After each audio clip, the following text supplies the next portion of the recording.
एक भगत था, एक संत था, और वो संत पतला दुबला और ठीक सा था, और बाकी वो अपने जैसे किसी वस्तु को कोई चिंता हो जा तो उसके चेहरे की, उसकी फेस की आकृति कुछ अजीब सी रहती है। तो एक भक्त आता था उस संत के पास, बढ़िया फलों के दर्जन फल, सेब संतरे ले आया करता। तो वो देखा करता था कि महात्मा जी बहुत चिंतित से रहते हैं और बहुत ही ज़्यादा स्वस्थ नहीं है, सेहत अच्छी नहीं है। और दूसरे भक्त वहाँ दूध लाते थे तो वहाँ डेग सा बढ़ा रहा करता दूध का, फलों की टोकरी बड़ी रहती थी। वो संत जी औरों को दे देते थे प्रसाद रूप में, और फिर खीर खार बना के खिला देते थे।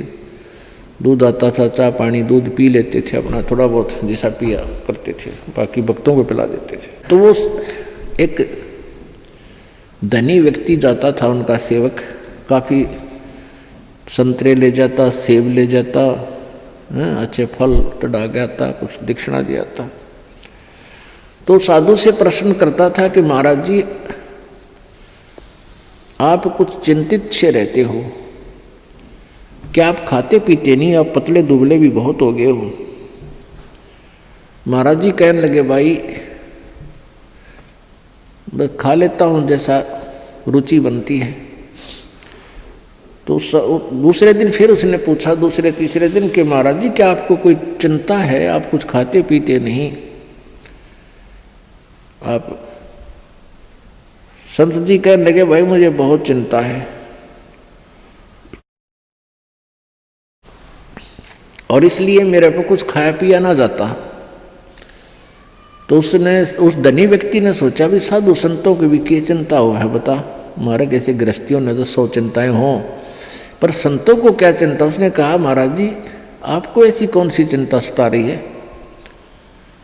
साधु ने कहा कि भाई मुझे मौत दिखाई देती है मेरी, मैं मरूंगा, इसलिए मेरे पर ज़्यादा रुचि खान पीन में नहीं, मुझे चिंता बनी रहती है कि मेरी मृत्यु होगी।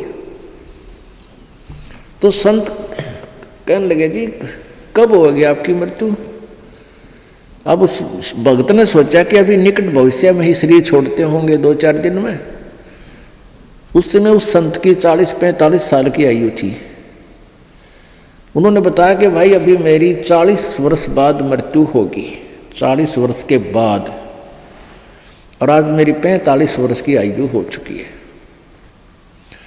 तो वो धनी भगत कहने लगा हे महाराज जी यह भी कोई चिंता हुई, मरना तो सब ने है, मृत्यु तो सबकी होगी, और साधु संत भी ये चिंता करें, कमाल की बात है, खा पिया करो, मौज करो, है ये तो सब ने मरना है क्या। अब वो प्रतिदिन आवे और यह बात कहे कि महाराज संत भी कदे मृत्यु तो डरा करें, ये तो सब ने मरना है, ये तो क्या बात है, खूब बड़े बड़े लेक्चर डाले। अब उस संत ने सोचा यो रोज दुखी करेगा, ला इसकी फड़क निकाल दूं। उसका मित्र था राजा, संत का, और संत ने उस राजा से, मित्र नहीं उसका सेवक था, राजा से कहा कि संत ने कि वो जो धनी व्यक्ति है एक सेठ, उसको फांसी की, सूली की सजा सुना दे, फांसी की, लेकिन तोड़ना नहीं है, उसके लिए कोई समय निर्धारित कर दे, महीने 20 दिन का। और उसके लिए कोठड़ी में बंद करके उसने सारा सामान रख उसके पास, दूध भी फल भी खूब ठाठ रखा, अच्छे बढ़िया घी दूध चूरमे खिला उसने। अब राजा अपने गुरुदेव का आदेश पाते ही राजा ने वो बुला लिया और कहा भी तेरे को फांसी की सजा सुनाई जाती है, तूने किसी व्यक्ति का मर्डर कर रखा है। अब वो धनी सेठ के सोच रहा है बड़ी बुंडी बनिया, तो मन किसी मृत्यु का कोई हत्या करी नहीं, देख फांसी की सजा होगी, दिन रख दिया 20-25 दिन, महीना 1.5 महीना जो भी।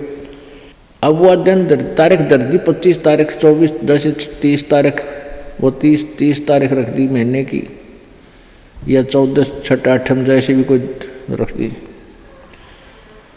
तो हम अपने उदाहरण के लिए उसको आठम रख दी जो 1 महीने बाद थी, और एक कोठड़ी में बंद कर दिया, उसके आगे फल और दूध के पूरे पात्र भरे रहे लोटे के लोटे। जब उस फांसी के दिन में 10 दिन पहले 20 दिन जब उसने हो लिया उसको कैद में, ये पक्का हो गया तेरी फांसी होगी। संत जी गए वहाँ, उनके कैद की कोठड़ी के अंदर से इसके पास से घूम निकले आगे को, उसने देखा श्रीयामा गए। गुरु जी गए, आवाज़ लगाई, महाराज जी सुनियो महाराज जी। महाराज जी वापस आए, वन्य देखे थे को होगा तड़े बोल लेगा, मैंने देखते ही कौन से में है वो भगत। कहा न देखा महाराज जी ने, भाई कौन है तू? अगजी में वो फलाना सेठ से।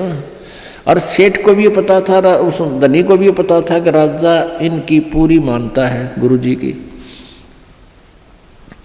और गुरु जी तक पहुंचा संदेशा जब बात पड़े। तो उसने बताया जी मैं वो सेठ हूँ फलाना राम, मैं विशंबर दास हूँ। बोला अच्छा, अरे तू बहुत कमज़ोर हो गया बेटा, क्या बात है? बिल्कुल कमज़ोर हो गया, ये फल रखे हैं, दूध रखा है, तो बहुत वीक हो गया रहा, खाता पीता कोई ना। अगना महाराज जी कुछ नहीं खाया जाता, एक टूक भी नीचे नहीं जाता, बस धक्के तो गेरूहे का दी रोटी अंदर जाती है शरीर में। क्या बात होगी? अब मेरे को फांसी की सजा सुना रखी है, कति झूठा केस है मेरे पर, गुरु जी मेरे दया करो, मेरी पीछा छुटवाओ। ने बोला रहा खा पी मृत्यु तो सब क्यों नहीं बेटा, खा देख दूध के गिलास भरे धीरे फल रहे, खा बेटा ठाट से, मृत्यु सब क्यों? अरे नहीं महाराज जी कति मर गया मत है, कुछ नहीं खाया जाता। जब उसने उस राजा बुलाया, भाई छोड़ दिया भगत ने, ये तो निर्दोष है।